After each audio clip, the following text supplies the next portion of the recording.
एक 20 साल जेपीएससी का ऐसा नहीं दिया जिसमें पेपर लीक छात्रों के साथ धोखा नहीं हुआ।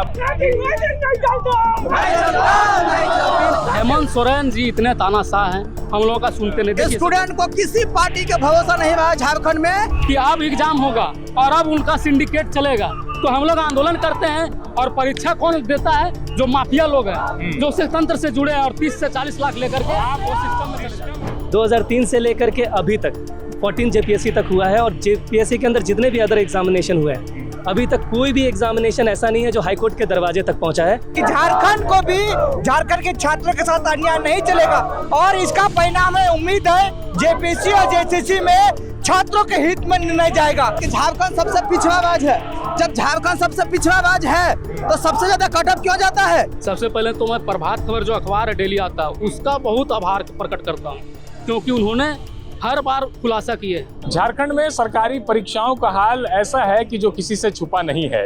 यहाँ छात्र अभ्यर्थी जो सरकारी परीक्षाओं की तैयारी करते हैं, सबसे पहले विज्ञापन निकालने के लिए आंदोलन करते हैं, सड़कों पर उतरते हैं।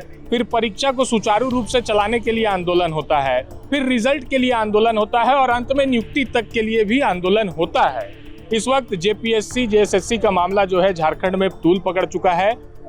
हर जिले से राजधानी रांची में आज छात्र जुट रहे हैं और जेपीएससी जेएसएससी के खिलाफ मोर्चा इन्होंने खोल दिया है। अभी जयपाल सिंह मुंडा स्टेडियम में ये लोग अनिश्चितकाल सत्याग्रह पे आप लोग बैठ चुके हैं। आज आप लोग 3 बजे एक शांतिपूर्ण मार्च करेंगे। सीआईडी की जांच जेपीएससी 14 को लेकर हो रही है। क्या लग रहा है आपको कि सरकार की आंख कब खुलेगी? क्योंकि झारखंड को बने हुए 26 साल होने को है, अब तक 13 ही जेपीएससी की परीक्षा हुई। बिल्कुल, सबसे पहली बात तो कि झारखंड सरकार अभी कुछ ही दिन पहले 15 नवंबर को सेलिब्रेट कर रही थी कि 25 साल हमारे झारखंड के पूरे हो गए। लेकिन क्वेश्चन मार्क यह है कि झारखंड के भविष्य का क्या? वो झारखंड जो खुद आंदोलन से जन्म लिया है और वहाँ पे आज हर चीज़ों के लिए आंदोलन करना पड़ रहा है। बात सिर्फ 14 जेपीएससी का है ही नहीं, बात है फ्रॉम द फर्स्ट जेपीएससी से लेकर के इस 23 सालों में, क्योंकि जेपीएससी ने फर्स्ट एग्जाम 2003 में लिया था। 2003 से लेकर के अभी तक 14 जेपीएससी तक हुआ है और जेपीएससी के अंदर जितने भी अदर एग्जामिनेशन हुए हैं, अभी तक कोई भी एग्जामिनेशन ऐसा नहीं है जो हाईकोर्ट के दरवाजे तक पहुंचा है। आपके पास सभी मीडिया के रिपोर्ट्स भी अवेलेबल होंगे। तो प्रॉब्लम ये नहीं है कि 14 जेपीएससी या प्रॉब्लम सिर्फ हेमंत सोरेन की सरकार की है नहीं। प्रॉब्लम जितने भी सरकार आए हैं इस 26 सालों में सबका सेम टू सेम पैटर्न है और हर एक एग्जामिनेशन में कहीं ना कहीं प्रॉब्लम ही है और अंत में सफ़र स्टूडेंट को करना पड़ा है। आप समझिए कि अगर 25 साल निकल गए हैं तो इसका मतलब है कि 25 साल तक युवाओं का भविष्य तो लटका ही हुआ है। तो पॉइंट है कि पूरे जेपीएससी या पूरे यहाँ पे जितना भी कम्पिटिटिव एग्जामिनेशन का मैकेनिज्म है दैट शुड बी रिफॉर्म्ड, वो भी 360 डिग्री, क्योंकि यहाँ पे रेगुलरिटी नहीं है, सिलेबस डिफाइंड नहीं है ढंग तरीके से और जो भी है वो भी लगता है ऐसे कि यूं ही बना दिया गया है सिलेबस। इसके बाद अगर एग्ज़ाम हो भी जाए तो पेपर लीक, उसके बाद धांधली, सेटिंग। सिर्फ यहाँ पे जो सीआईडी की जांच चल रही है उससे जो इन्वेस्टिगेशंस आ रही है पहली बार तो है नहीं। आपको पता है ईडी और सीबीआई का जांच हुआ, पहले जेपीएससी, सेकंड जेपीएससी और उसके बाद डिप्यूटी कलेक्टर का जो एग्ज़ाम हुआ 2005 में, उसका फाइनली री एग्ज़ाम होता है 2020 में। 15 साल के बाद एग्ज़ाम लेकर के उसका कोई सेंस नहीं बन जाता। तो इस तरीके से जो पूरा पैटर्न चल रहा है, डिलेज, हाईकोर्ट में केसेस, सीबीआई की जांच, ईडी की जांच, मनी लॉन्ड्रिंग और सीआईडी की जांच, ये सब से कुछ होने वाला नहीं। हो सकता है कि फॉर ए शॉर्ट वाइल लोगों को एक सेटिस्फैक्शन मिल जाए कि झारखंड सरकार एक्ट कर रही है। जांच तो चलिए हो रहा है, शुरू से लेके अब तक की जांच चल ही रही है, कोई इसमें निष्कर्ष नहीं निकल रहा है। छात्र अभ्यर्थियों का मनोबल टूट रहा है। इसमें से आप लोग क्या चाहते हैं कि इस बार जो आप लोग आंदोलन कर रहे हैं, दिल्ली के जंतर मंतर से एक आवाज उठी कि धर्मेंद्र प्रधान इस्तीफा दो, उनका इस्तीफा हुआ। जब छात्र एक हुए तो सरकार को सोचना पड़ा। झारखंड में भी हर साल आंदोलन होता है, हर महीने कहीं ना कहीं आप जाइए जेपीएससी जेएसएससी कार्यालय के बाहर आपको छात्र अभ्यर्थी धरना देते हुए दिखेंगे। लेकिन क्या ये आपका सत्याग्रह उस लेवल तक पहुंचेगा कि सरकार के कान तक बात पहुंचेगी और मन में सरकार को सोचना होगा? बिल्कुल पहुंचेगा। और बात यहाँ पे हमारी जो डिमांड्स है, जिस तरीके से कांग्रेस जनता पार्टी की डिमांड थी कि मुख्यमंत्री का इस्तीफा होना चाहिए, हम यहाँ पे इस्तीफे की मांग नहीं कर रहे हैं। हम पूरी तरह से मांग कर रहे हैं कि आज हेमंत सोरेन के पास एक बहुत ही गोल्डन अपॉर्चुनिटी है, क्योंकि उनके पास अभी बहुत समय बचा हुआ है, कार्यकाल बचा हुआ है। सो वो अपने इस टाइमलाइन में पूरे एजुकेशन सिस्टम को रिफॉर्म कर सकते हैं और शायद अगर ये करते हैं तो जाहिर सी बात है जनता उनके साथ रहेगी कि for once for and all उन्होंने पूरे झारखंड के पूरे कॉम्पिटिटिव एग्जामिनेशन के तंत्र को फ्रॉम स्क्रैच टू एंड उन्होंने फुल प्रूफ किया है। वो एक कमेटी का गठन करे और गठन करके जो भी अभी तक फ्रॉम पहले जेपीएससी से लेकर के आज तक या फिर जेएसएससी के एग्ज़ाम में जो भी चीज़ें हुई है उसको पूरा ओवरऑल करे। तो हमारी डिमांड है कि पूरा स्ट्रक्चरल चेंज होना चाहिए झारखंड के पूरे एग्जामिनेशन तंत्र में। हमारा डिमांड कोई इस्तीफा का नहीं है, जबकि हम तो कह रहे हैं कि हेमंत सोरेन जो खुद उनके पास शिक्षा मंत्रालय है उनको ये स्टेप खुद लेना चाहिए इस ऐसे माहौल में जहाँ पे आज स्टूडेंट जाग रहे हैं। आप देख रहे हैं कि यहाँ पे भी लोग जाग रहे हैं। हमारी आवाज़ बस हेमंत सोरेन तक पहुँचाने की ये है कि आपके पास है, हम जरूर आपकी आवाज़, thanks to all of your media, क्योंकि आप ही हैं जो आवाज़ पहुँचा सकते हैं। इंडिपेंडेंट जो भी मीडिया काम कर रहे हैं, जो भी स्टैब्लिश मीडिया काम कर रहे हैं, वो उन्हीं का काम है। और आपके बीच हम एक ब्रिज का काम जरूर करते आए हैं और आगे भी करेंगे। जब आप लोग तैयारी करते हैं, एग्जाम देते हैं और एग्जाम के बाद एक खबर आती है कि इसमें सेटिंग हो गया है, लाखों में सीट बिके हैं, उमर सीट में धांधली हुई है, अब इस एग्जाम को आगे रद्द कर दिया जाता है।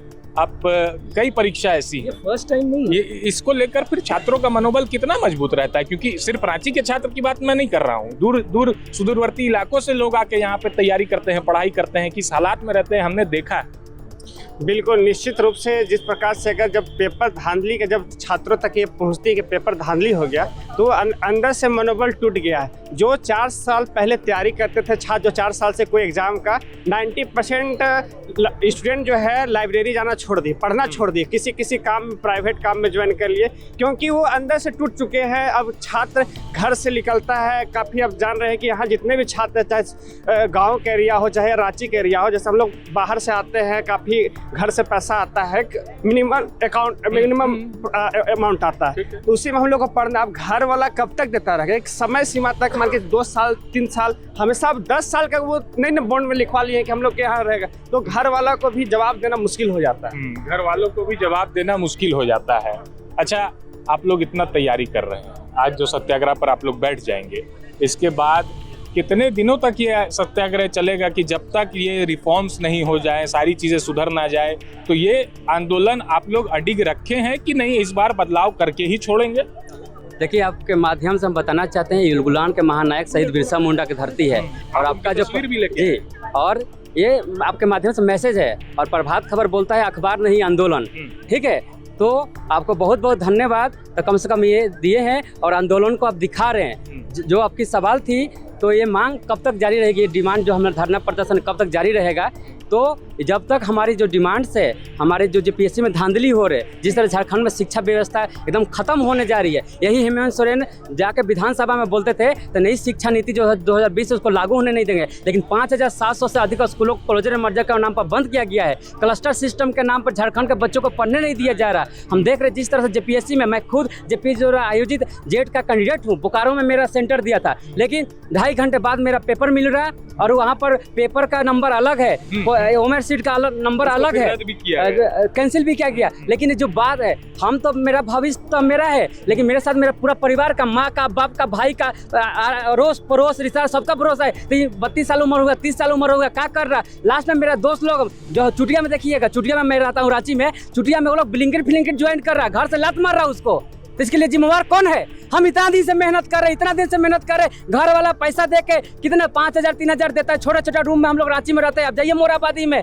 जाइए कोकर में, देखिए लालपुर में, देखिए छात्र किस अवस्था में रहते हैं। और इतना मेहनत करने के बाद हमें छलक जा रहा है। हेमंत सोरेन बोलती है हम आदिवासी की सरकार है, छात्रों की सरकार है, छात्रों के ये करेंगे, और वही बोलती है तो तुम मुर्गी पालो, अंडा बेचो, ये करो वो करो। एक समय मोदी जी भी कुछ समय पहले बोले थे तो रील बनाना भी रोजगार है, चाय बेचना, पकौड़ा बेचना भी रोजगार है। तो हम सरकार से पूछते हैं तो हमने शिक्षा किस लिए हासिल किया है? मेरे माँ बाप ने इतना मेहनत करके, पसीना करके, माने कि जमीन बेच के, सब लोन लेके क्यों हमें पढ़ाया है? यही पकौड़ा बेचने के लिए, मुर्गी पालने के लिए? सरकार को ये जवाब देना पड़ेगा। और छात्रों ने दिल्ली के जंतर मंतर पर बताया है, तो छात्र जब बोला है तो सिंहासन डोला है, और हम सभी छात्र मिलकर लड़ेंगे और जीतेंगे भी, यही आपसे अपील है। लड़ेंगे भी, जीतेंगे भी। आप कहाँ से आए हैं? आप रांची से ही हैं कि कहीं और से आए? मेरा घर कोडरमा है और यहाँ मैं आज 5वां दिन है। पहले 4 दिन से हम लोग वहाँ पे थे, बापू वाटिका में, जबकि वहाँ डीसी साहब का निर्देश नहीं था कि वहाँ प्रोटोकॉल अलग है, क्योंकि वहाँ डूरंट कप मैच चल रहा है, इसीलिए यहाँ पर हम लोग आए हैं। सबसे पहले तो मैं प्रभात खबर जो अखबार है डेली आता है, उसका बहुत आभार प्रकट करता हूँ, क्योंकि उन्होंने हर बार खुलासा किए। बाकी बात बहुत यूट्यूब है करते हैं, लेकिन आप प्रभात खबर ने बहुत जबरदस्त काम किया इस पर। देखिए, हमारी प्रमुख मांग ये है कि अभय तिवारी जो जिस एग्जाम में बैठा हुआ है वो सारा एग्जाम रद्द करे। और ये इसका जांच हम सीआईडी पर भरोसा नहीं करते, क्योंकि क्यों भरोसा नहीं है सीआईडी पे, ये बताइए। ये इसे राजनीतिक रंग मत दीजिए। कई पॉलिटिकल पार्टी भी बोल रहे हैं कि हमें सीआईडी पे भरोसा नहीं है।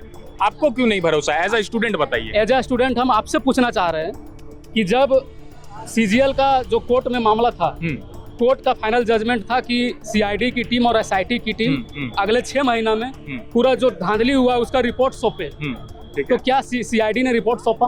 क्या सीआईडी ने सार्वजनिक किया? नहीं। तो हम क्यों विश्वास करें सीआईडी को? इसीलिए विश्वास नहीं है। इसलिए हम कहना चाहता हूं कि सीआईडी गो बैक और जो सीबीआई और ईडी का जांच है वो झारखंड में हो, और जो भी जेपीएससी और जेएसएससी सारे रद्द होना चाहिए। जो भी एग्जाम इन्होंने बैठा है, जो भी धांधली हुआ, उसके बाद फिर से रिफॉर्म होना चाहिए सर। तो दिल्ली के जंतर मंतर से जो आवाज उठी धर्मेंद्र प्रधान के इस्तीफे की, क्या झारखंड के छात्र भी किसी मंत्री या किसी मिनिस्टर का इस्तीफा का मांग कर रहे हैं? देखिए, निश्चित रूप से हम लोग इस विषय में पिछले कई दिनों से आंदोलनरत हैं, रोड में भी हैं, लेकिन हेमंत सोरेन जी इतने तानाशाह हैं, हम लोगों का सुनते नहीं। देखिए, सबसे पहले हम लोग एग्जाम नहीं होता तो एग्जाम के लिए हम लोग आंदोलन करते, ठीक है, कि एग्जाम का डेट है, कैलेंडर आए, तो हम लोग में उत्साह बढ़ता है। लेकिन जब कैलेंडर आता है तो एग्जाम माफियाओं में भी उत्साह बढ़ता है कि अब एग्जाम होगा और अब उनका सिंडिकेट चलेगा, तो हम लोग आंदोलन करते हैं। और परीक्षा कौन देता है? जो माफिया लोग हैं, जो उस तंत्र से जुड़े हैं और 30 से 40 लाख लेकर के वो सिस्टम में बदलाव की मांग उठा रहे हैं, और जब तक नहीं बदलाव होगा आप लोग यहीं बैठे रहेंगे। जी बिल्कुल, हम लोगों का ये अभी अनशन का पंडाल तैयार हो रहा है, हम लोगों का कारवां तैयार हो रहा है। पिछले 4 दिनों से हम लोग बापू वाटिका में बैठे हुए थे और अभी हम लोगों का छावनी वहां से हटा दिया गया है, तो अभी हम लोग यहाँ पे पंडाल लगा करके और बैठेंगे और शांतिपूर्ण ढंग से रैली निकालेंगे, और उसके बाद जवाब नहीं देगी तो सरकार को गिराने का भी काम करेंगे, क्योंकि छात्र एकता यूनाइट हो गई है। देखिए, आप लोग एक मिनट, नहीं चलेगा,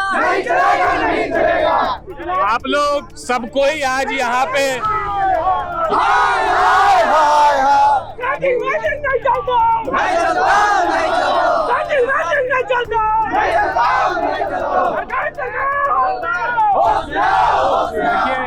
जो झारखंड के जो छात्र हैं अब एक स्वर में नारा लगा रहे हैं कि पेपर बेचना बंद करो, सेटिंग नहीं चलेगा। जब तक जेपीएससी जेएसएससी में पूर्ण रिफॉर्म नहीं हो जाता तब तक ये लोग आंदोलनरत रहेंगे। सुदूरवर्ती इलाके से ये लोग वापस आके यहाँ पर तैयारी करते हैं, पढ़ाई करते हैं। इसके बाद भी इनका मनोबल इस तरह से टूट जाता है कि इन्हें हर चीज़ के लिए आंदोलन करने की जरूरत पड़ती है। छात्रों से हम बातचीत करेंगे। यहाँ पे ये लोग आंदोलन का नारा लगा रहे हैं। अभी 3 बजे यहाँ से अल्बर्ट एक्टर चौक तक ये जाएंगे और एक शांतिपूर्ण मार्च करेंगे। सत्याग्रह इनका कंटिन्यू है। हम लोगों से बात करेंगे। जब छात्र बोला है, राज सिंहासन डोला है, नारा लगा रहे हैं, यहाँ आप लोग सब जुट गए हैं, सब आप लोग सत्याग्रह कर रहे हैं। हर साल, हर महीने अगर आप जाइएगा जेपीएससी जेएसएससी कार्यालय तो देखेंगे कहीं ना कहीं छात्र बैठ के धरना देते हैं। इस धरने का फलाफल क्या निकलेगा? क्या सरकार के कान तक बात जाएगी और सरकार बदलाव करेगी? देखिए, बिल्कुल बदलाव करेगी। ये सरकार जो अकाउंटेबल नहीं थी, जैसे दिल्ली की सरकार अकाउंटेबल नहीं थी, लेकिन छात्रों ने उनसे अकाउंटेबिलिटी तय करवा दिया है। वो धर्मेंद्र प्रधान के इस्तीफा मांगे तो नहीं देते, अंततः उन्हें इस्तीफा देना पड़ा। छात्रों के आंदोलन के पश्चात ये उसका असर है झारखंड में कि झारखंड को भी, झारखंड के छात्रों के साथ अन्याय नहीं चलेगा, और इसका परिणाम है, उम्मीद है जेपीएससी और जेएसएससी में छात्रों के हित में निर्णय जाएगा। और ये लगातार हम बचपन से लेकर जवानी तक हम लोग पढ़ते हैं, लेकिन परिणाम नहीं आता है तो हमारा भविष्य अधर में चला जाता है। इसलिए हम लोग ये मांग करते हैं, जो भी एग्जाम होती है, जो भी एग्जाम पेंडिंग है वो पूर्ण हो, और जो भी एग्जाम हो वो निष्पक्ष और प्रतिशत होना चाहिए। डटे हुए हैं जब तक बदलाव नहीं होगा। बिल्कुल बिल्कुल, इस बार हम लोग डटे हुए हैं। मैं बोलना चाहता हूँ, किसने लिया झारखंड? लो जवानों ने लिया झारखंड। आज 26 साल होने जा रहा है झारखंड है। एक भी साल जेपीएससी का ऐसा नहीं दिया जिसमें पेपर लीक और छात्रों के साथ धोखा नहीं हुआ। मैं हेमंत सोरेन से पूछना चाहता हूं, आप तो सत्ता में किसने लाया? नौजवानों ने लाए। इसी दिन देखने देने नौजवानों ने लाया सत्ता में। आप तो जेपीएससी लीक हो नहीं दे रहे, आप एक भी एग्जाम आप सही से नहीं कर रहे। हर चीज में पेपर, जुडिशरी का हो, जेपीएससी का हो, एपीपी का हो, पीपी का हो, हर एग्जाम आप सही से नहीं करवा पा रहे। हर एग्जाम को लेकर सवाल उठते हैं, ये बात सही है। आप लोग विज्ञापन के लिए आंदोलन करते हैं, एग्जाम होती है तब आंदोलन करते हैं, रिजल्ट के लिए आंदोलन करते हैं, नियुक्ति के लिए आंदोलन करते हैं। तो क्या ये झारखंड की मिट्टी में जो आंदोलन है वो शिक्षा व्यवस्था में भी चलते आएगी? क्या क्या कुछ बदलाव होगा? क्या लगता है आप लोग? बस आज इसीलिए हम लोग यहाँ पे आज अनिश्चितकालीन आज एक ऐसा सिस्टम, क्योंकि 25 साल में जो नहीं हुआ है वो चीज अब होगा, क्योंकि दिल्ली में कॉकरोचों ने दिखा दिया है। बीजेपी ने सोचा था कि आज तक बीजेपी सरकार में कोई इस्तीफा नहीं देता है, लेकिन स्टूडेंट का वो पावर है जो करके दिखाया है। आज झारखंड की बारी है। हम झारखंड के पूरा झारखंड से स्टूडेंट को आह्वान करते हैं कि झारखंड में ये सिस्टम अब नहीं चलेगा। एग्जाम में आंदोलन, वैकेंसी निकालने के लिए आंदोलन, एज कटअप के लिए आंदोलन, ये सारा चीज होने के बाद में, इतना पढ़ने के बाद हम लोग रिजल्ट नहीं होता है। सबसे ज्यादा टफ क्वेश्चन आता है झारखंड में, सबसे ज्यादा टफ क्वेश्चन, लेकिन कटअप जाता है कहाँ? सबसे हाई कटअप जाता है। जबकि जब लिटरेसी रेट में आता है कि झारखंड का शिक्षा व्यवस्था, तो 32 नंबर में आता है कि झारखंड सबसे पिछड़ा राज्य है। जब झारखंड सबसे पिछड़ा राज्य है तो सबसे ज्यादा कटअप क्यों जाता है? इसका एक ही मुद्दा है कि सेटिंग से सारा क्वेश्चन, ये जो कंपनी को TDPL कंपनी का नाम सुने हैं आप लोगों ने, ऐसा कंपनी को इन्होंने चुना है जो कंपनी खुद क्वेश्चन बनाती है। ये शुरू से चलते आ रहा है, चाहे सरकार किसी की भी हो। जी जी। तो आप लोग पे किसी की भी सरकार पर भरोसा नहीं रहा? नहीं, हम लोग को स्टूडेंट को किसी पार्टी का भरोसा नहीं रहा झारखंड में। इसीलिए हम लोग आज जो आंदोलन कर रहे हैं, किसी भी पार्टी को हम लोग हस्तक्षेप नहीं किए हैं, सिर्फ ओनली फॉर स्टूडेंट। हम लोग स्टूडेंट, हम खुद जेपीएससी के स्टूडेंट हैं। जेपीएससी FRO मेंस का एग्जाम दिए हुए हैं, लेकिन यहाँ पे हमारा पता चलता है कि 500 OMR सीट बाहर निकला हुआ था। जेपीएससी का अध्यक्ष को पता है, जेपीएससी का अध्यक्ष को जब CID जांच करती है तो इस्तीफा दे देता है। आपको क्या लगता है कि इस्तीफा दे देने से सिस्टम सुधर जाएगा? फिर से कोई नया अध्यक्ष आएंगे, फिर से वही घोटाला चलेगा सिस्टम। एक ऐसा कानून होना चाहिए, ऐसा कानून होना चाहिए कि अध्यक्ष को ऐसा करने के लिए 1000 बार सोचना पड़ेगा। ये इस टाइप का कानून बनना चाहिए, खास करके जो कंपटीशन का तैयारी करते हैं। आज हम लोग 20-15 साल से जब से मैट्रिक देने के बाद कंपटीशन का तैयारी करते जा रहे हैं, लेकिन आज हमारा एज खत्म होने चला, लेकिन हम लोग एग्जाम नहीं कर पाते। PT निकालते हैं तो मेंस निकालते हैं तो इंटरव्यू में कहीं ना कहीं छट जाते हैं। तो हम हेमंत सोरेन जी से आग्रह करते हैं कि आप अगर सच में स्टूडेंट के साथ में हैं तो आप एक ऐसा कानून बनाओ कि सब स्टूडेंट खुश हो जाए। ये चीज हम लोग चाहते हैं। देखिए, मुख्यमंत्री से आग्रह है कि एक ऐसा कानून बने जिससे स्टूडेंट कभी मायूस ना हो या फिर उनका मनोबल नहीं टूटे। अगर धांधली होती है तो कड़ी से कड़ी सजा मिलनी चाहिए लोगों को जो इस धांधली में शामिल है। छात्र बोल रहे हैं कि अब जो ये सत्याग्रह में हम बैठे हैं, अब तभी उठेंगे जब ये सारी चीज़ें जेपीएससी, जेएसएससी और झारखंड के सभी परीक्षाओं में जहाँ जहाँ धांधली हुई है, जहाँ जहाँ गड़बड़ी हुई है, उसका सुधार हो जाए। पल पल की अपडेट हम आपको देते रहेंगे। प्रभात खबर झारखंड देखते रहिए। मैं मेरे साथी के साथ, कुणाल के साथ मैं अरविंद सिंह। देखते रहिए प्रभात खबर झारखंड। शुक्रिया।